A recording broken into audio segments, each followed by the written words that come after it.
সম্মানিত মৎস্যচাষী ভাই বন্ধুগণ, আসসালামু আলাইকুম। আশা করি সকলে ভালো আছেন। দেশ এবং দেশের বাইরে যে যেখান থেকে আমাদের ভিডিওটা দেখছেন তাদেরকে জানাই আন্তরিক শুভেচ্ছা ও অভিনন্দন।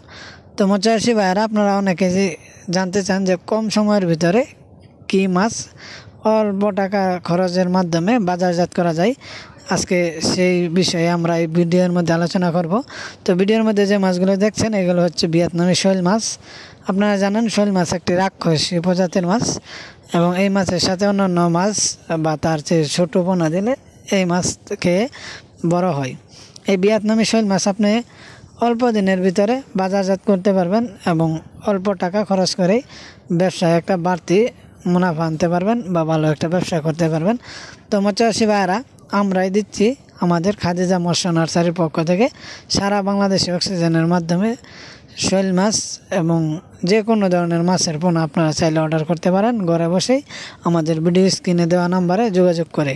তো মৎস্যচাষী ভাইয়েরা, এখন শৈল মাছ চাষের ক্ষেত্রে আপনার ভালো একটা পুকুর দরকার, যে পুকুর আপনার মনে করেন যে স্বল্প সময়ের ভিতরে মাছগুলো তাড়াতাড়ি বড় হবে এবং আপনি বাজারজাত করতে পারবেন।